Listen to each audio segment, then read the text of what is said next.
Good morning students. I hope आप सब बहुत अच्छे होंगे। जैसा कि लॉकडाउन चल रहा है तो कोई पढ़ाई तो हो नहीं रही है, स्कूल सारे क्लोज़ हैं और सारे इंस्टीट्यूट भी बंद हैं, वहाँ पे कोई पढ़ाई नहीं हो रही है। बट मैं मानता हूँ कि आपकी पढ़ाई का कोई लॉस ना हो, इसके लिए बच्चों मैं कुछ वीडियो बना के आपको सेंड कर रहा हूँ ग्रुप के थ्रू कि आप इन वीडियोस को देख के आप अपनी पढ़ाई है ना कंटिन्यू जारी रखो। आप अपनी पढ़ाई का लॉस मत करो। स्कूल तो बेटा खुलेंगे ही खुलेंगे और पढ़ाई भी होगी, तो आप है ना अपनी पढ़ाई का कोई लॉस ना करो। इसलिए हम रेगुलर आपको डे बाय डे आपके सभी चैप्टर्स का, जितने चैप्टर पॉसिबल होंगे उन सभी चैप्टर्स के वीडियो के थ्रू आपको पढ़ाते रहेंगे। तो अभी आपको मैंने एक्सरसाइज 1.1 से रिलेटेड कुछ कॉन्सेप्ट पिछली वीडियो में बना के भेजा है, आप उसको ज़रूर देखना पहले। उसके बिहाफ पे आज आपको मैं एक्सरसाइज 1.1 कराने जा रहा हूँ। तो एक्सरसाइज 1.1 का जो फर्स्ट क्वेश्चन है बच्चों वो ये है कि is zero a rational number, can you write in the form of p upon q where p and q are integers and q is not equal to zero. बात की गई है कि क्या ज़ीरो रैशनल नंबर होता है।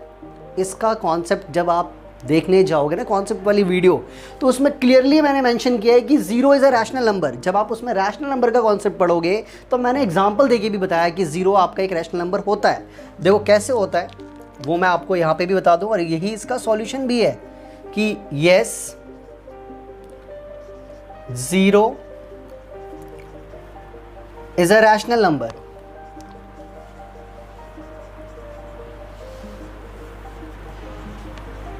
Zero जो है वो रैशनल नंबर होता है, ठीक है।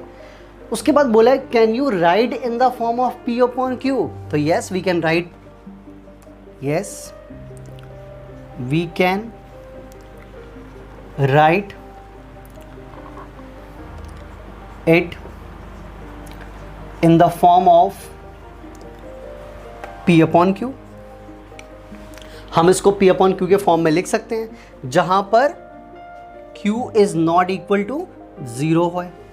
तो कैसे आप लिख सकते हो ज़ीरो को p अपॉन q के फॉर्म में? तो आप कैसे लिख सकते हो, like zero upon one, zero upon two, zero upon three या ज़ीरो अपॉन फोर, इस तरीके से। क्योंकि अगर आप ज़ीरो अपॉन वन लिखते हो, ज़ीरो अपॉन टू लिखते हो या ज़ीरो अपॉन कुछ भी लिखते हो, आपका रिजल्ट भी ज़ीरो आएगा। मैंने कॉन्सेप्ट वाली वीडियो में भी समझाया हुआ है कि 0/5 जो है वो आपका रिजल्ट ज़ीरो आएगा। तो ज़ीरो आपका एक रैशनल नंबर है, क्योंकि रैशनल नंबर ये कहता है कि p अपॉन q के फॉर्म में होना चाहिए और कभी भी q ज़ीरो नहीं होना चाहिए, डिनोमिनेटर में कभी भी ज़ीरो नहीं होना चाहिए। इसलिए आपका ज़ीरो जो है एक रैशनल नंबर है और we can write it in the form of 0/1, 0/2, 0/3, 0/4, इस तरीके से लिख सकते हैं। तो ये आपका फर्स्ट क्वेश्चन का सॉल्यूशन है। नेक्स्ट अब आप आगे देखिए क्वेश्चन नंबर 2 और क्वेश्चन नंबर 3, ठीक है। क्वेश्चन नंबर 2 है find 6 rational number between 3 and 4। Find 6 rational number between 3 and 4। मैंने यहाँ पे क्वेश्चन नंबर 2 और 3 दोनों लिख दिया है ताकि आप दोनों क्वेश्चन देख लो, दोनों बिल्कुल सेम कॉन्सेप्ट पे बेस्ड है। Find 5 rational number between 3 upon 5 and 4 upon 5। ये दोनों क्वेश्चन जो हैं वो बिल्कुल आपके सेम टू सेम। एक मैंने कॉन्सेप्ट वाली जो वीडियो बना के आपको भेजी है, नीचे उसका लिंक है, आप देख लेना उसमें, कि अगर आप वो कॉन्सेप्ट देखते हो, क्योंकि वहाँ पे मैंने कॉन्सेप्ट जो है वो 3 केसेस का बताया हुआ है। पहला कि अगर आपके सिंपल नंबर्स हो, just like this numbers, simple number हो तो आपने कैसे रैशनल नंबर निकालने हैं, 5, 6, 7, कितने भी नंबर्स निकाल सकते हो। और ठीक मैंने एक और उसमें सेकंड केस बताया है कि अगर आपको रैशनल नंबर निकालने हो विद सेम डिनोमिनेटर, तो जब सेम डिनोमिनेटर हो तो कॉन्सेप्ट कैसे है वो आप वहाँ से देख सकते हो। और एक और भी मैंने केस बताया हुआ है जो कि आपकी एनसीईआरटी की बुक में नहीं है, बट वो अगर आ जाए तो भी आप वहाँ से देख के कर सकते हो। तो वो केस ये है कि जब आपके पास डिफरेंट डिनोमिनेटर आ जाए, फ्रैक्शन में ही नंबर लिखे होंगे बट डिफरेंट डिनोमिनेटर होंगे, तो कैसे करना है वो एक आपका एक्स्ट्रा और एक एडिशनल पार्ट है। प्लीज़ आप उसको भी देख के, और मैं कुछ होमवर्क में सेंड करूँगा क्वेश्चंस, तो आप देख के करना। तो क्वेश्चन नंबर 2 और क्वेश्चन नंबर 3, इन दोनों के लिए आप लिंक में दी गई वीडियो को पहले आप देखिए ताकि आप ये दोनों क्वेश्चन बहुत ईजिली कर पाओ, ठीक है। तो ये क्वेश्चन नंबर 2 और 3 करना है आपने। अब आप देखो क्वेश्चन नंबर 4 एक्सरसाइज 1.1 का। अभी मैंने आपको क्वेश्चन नंबर 2 और 3 जस्ट समझाया है। क्वेश्चन नंबर 4 जो है वो आपका ये है कि क्या ये जो गिवन स्टेटमेंट्स हैं वो ट्रू है या फॉल्स है, और अगर ये ट्रू और फॉल्स है तो आप इसको एक्सप्लेन भी करो, इसका रीज़न भी बताओ कि क्यों ट्रू फॉल्स है।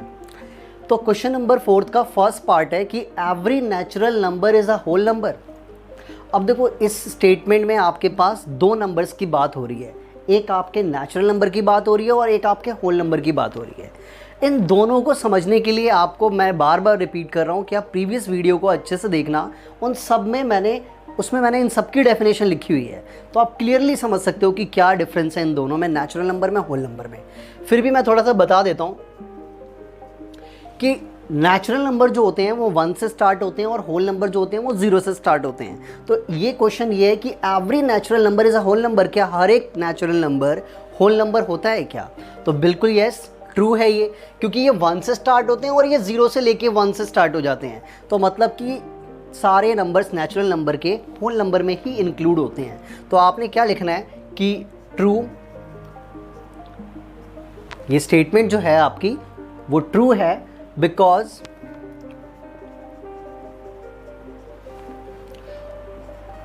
All natural number because all natural number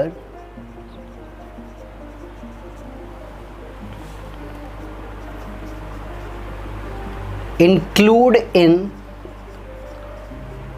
whole numbers, या आप ये भी बोल सकते हो कि since all whole number includes all natural number, सारे नेचुरल नंबर होल नंबर में आते हैं, इसलिए ये स्टेटमेंट हमारी ट्रू है।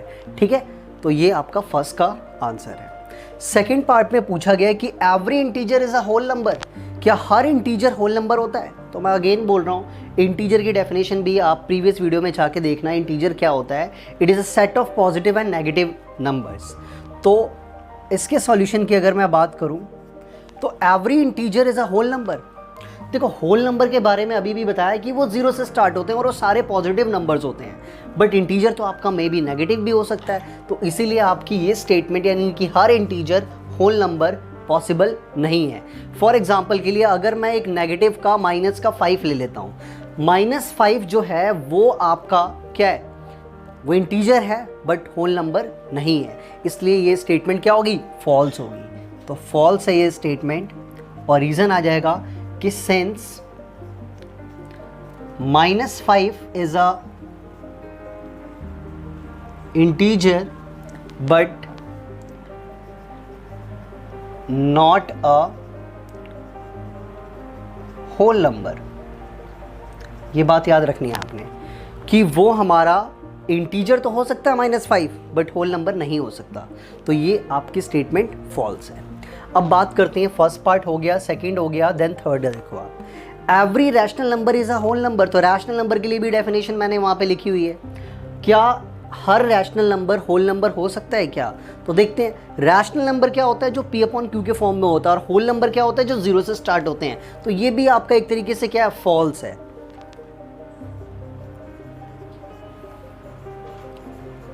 फॉल्स सिंस अगर मैं यहाँ पे एक ले लूँ 1/2 फ्रैक्शन का एक नंबर ले लेता हूँ, क्योंकि ये फ्रैक्शन में मतलब रैशनल नंबर है। Since 1/2 is a rational number but not a whole number. 1/2 एक रैशनल नंबर हो सकता है बट होल नंबर नहीं हो सकता, इसलिए आप कोई भी रैशनल नंबर अगर लोगे फ्रैक्शन फॉर्म में तो वो आपका जो है वो क्या है कि रैशनल नंबर तो होगा बट होल नंबर नहीं होगा, इसलिए ये आपका क्या है? फॉल्स है ये। तो ये आपके तीनों पार्ट हो गए, और इसी के साथ आपकी एक्सरसाइज 1.1 पूरी कंप्लीट हो चुकी है। इसके 4 क्वेश्चन थे और चारों क्वेश्चंस मैंने यहाँ पर आपको समझा दिए हैं। तो आप इसे एक सेपरेट कॉपी में करके मुझे आप चेक करवाइए मुझसे आप, ठीक है? तो ये एक्सरसाइज नंबर 1.1 कंप्लीट आपकी। नेक्स्ट अब आप देखिए एक्सरसाइज 1.2। अभी मैंने आपको एक्सरसाइज 1.1 के क्वेश्चन नंबर 4 जो कराया था ट्रू फॉल्स से रिलेटेड था वो, कि ट्रू और फॉल्स भी बताना था और रीज़न भी देना था। एज इट इज़ बिल्कुल 1.2 का क्वेश्चन नंबर 1 भी वही है कि स्टेट करना है, कि बताना है कि ये ट्रू है कि फॉल्स है, और ट्रू फॉल्स है तो क्यों है, इसका रीज़न भी देना है। तो फर्स्ट पार्ट है कि every irrational number is a real number. अब इसमें आपके पास देखो दोनों नंबर्स न्यू आ गए, इसके लिए भी आपको मैं बार बार बोल रहा हूँ कि आप पहले वीडियो, जो फर्स्ट वाली वीडियो है, आप उसको पहले वॉच करिए। इरेशनल नंबर क्या होता है और रियल नंबर क्या होता है। क्या हर एक इरेशनल नंबर रियल नंबर हो सकता है क्या? तो यस, हर इरेशनल नंबर रियल नंबर हो सकता है, क्योंकि रियल नंबर की डेफिनेशन ये होती है कि it is a combination of rational, irrational and integer. ये रियल नंबर जो है ना, 3 नंबरों का कॉम्बिनेशन है। उसमें रियल नंबर में आपका इरेशनल नंबर भी आता है, रैशनल भी आता है और इंटीजर भी आता है। तो इसलिए ये वाला आपका ट्रू होगा, कि ट्रू है ये स्टेटमेंट, ठीक है। Since real numbers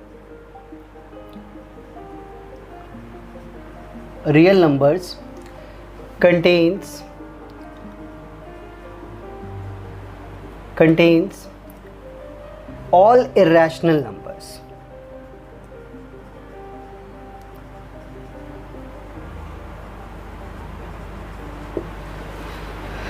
real number जो है वो सारे इरेशनल नंबर को कंटेन करता है। फिर सेकंड पार्ट की बात करते हैं। First part complete. Every point on the number line is of the form of root m where m is a natural number. इसे बहुत ध्यान से थोड़ा समझना पड़ेगा आपको। यहाँ पे नंबर लाइन की बात की गई है, तो नंबर लाइन जो होती है वो एक ऐसी लाइन होती है कि it is a set of both negative and positive number. But यहाँ पे बोला गया है कि अगर नंबर लाइन पर कोई भी नंबर अगर रूट के फॉर्म में हो, तो क्या जो m है वो नेचुरल नंबर होगा या नहीं होगा, ये बहुत ध्यान से आपने समझना है। तो देखो, सपोज करो, पहले मैं इस पार्ट के लिए थोड़ा सा आपको ना समझाने के लिए मैं ये इरेज कर रहा हूँ कि अगर आप एक नंबर लाइन बनाते हो और आप वहाँ पे ये लिख दो 1 2 3 4 5, इधर -1 -2 -3 -4, ठीक है, यहाँ पे 0। इधर आपको पता है कि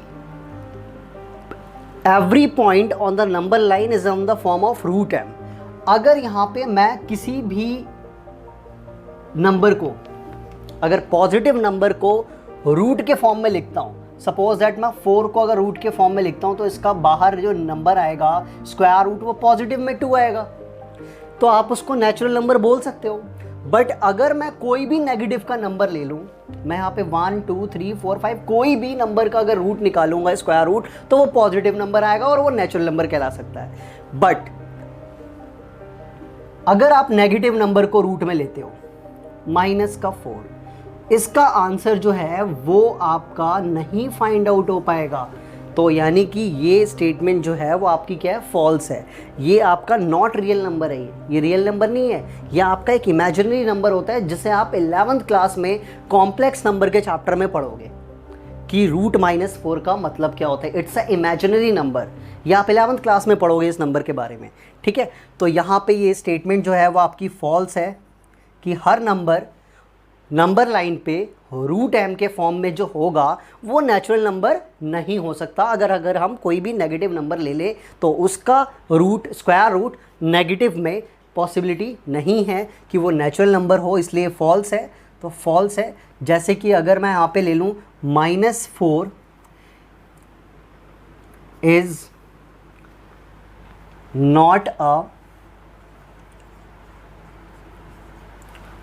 अ natural number which is not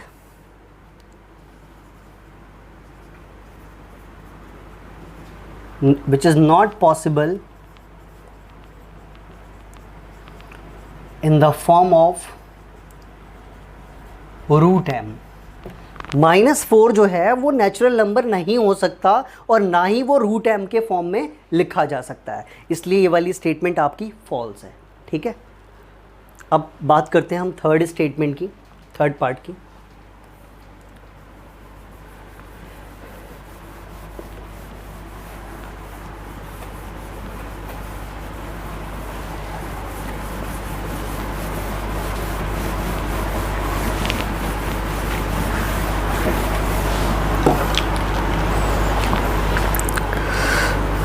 third part है आपका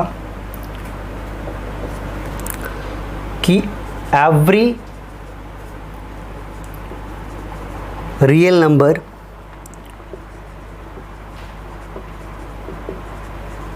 is an irrational number।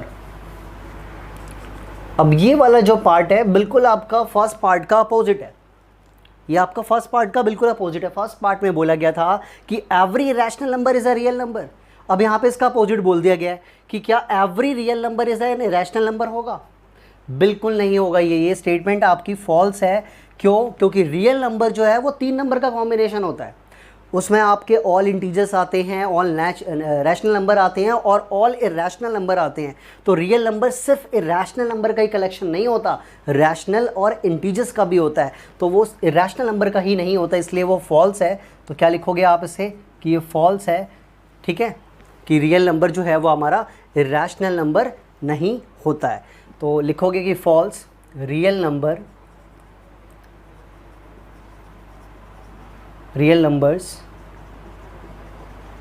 contain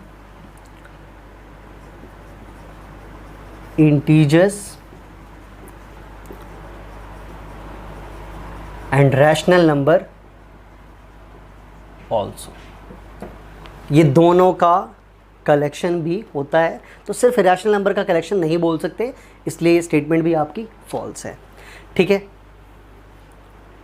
now exercise 1.2 का क्वेश्चन नंबर 2 है। अभी मैंने आपको 1 कराया है, अब देखो आप क्वेश्चन नंबर 2।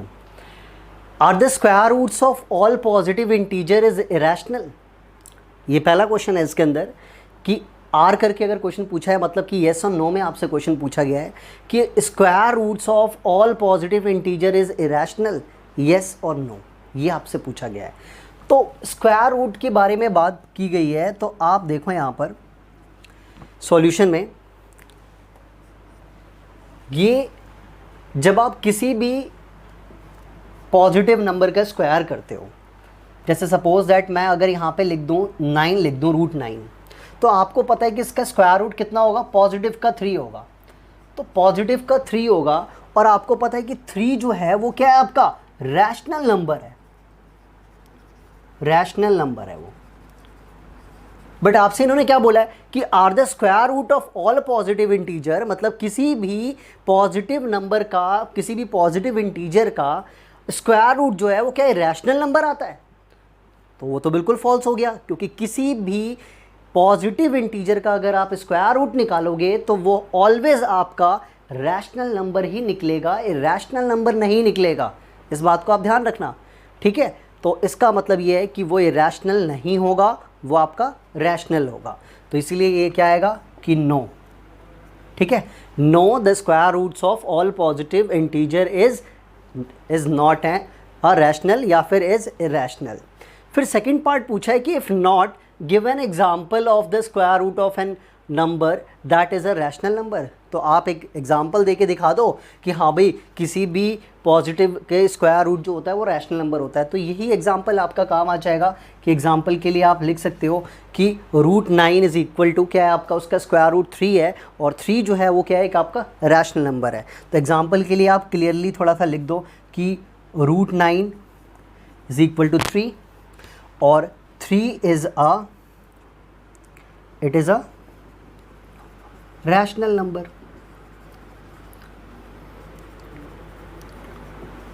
ठीक है। तो ये आपका एक्सरसाइज 1.2 का क्वेश्चन नंबर 2 हो गया है। अब मैं आपको क्वेश्चन नंबर 3 और क्वेश्चन नंबर 4 भी बता देता हूँ, ठीक है, हिंट के लिए। देखो क्वेश्चन नंबर जो 3 है वो तो आपका नंबर लाइन पे शो करने वाला क्वेश्चन है, उसके लिए आपको पूरा ज्योमेट्री का इंस्ट्रूमेंट चाहिए, आपको कंपास और प्रोटेक्टर स्केल सब कुछ चाहिए, तभी आप उसे ड्रॉ कर पाओगे।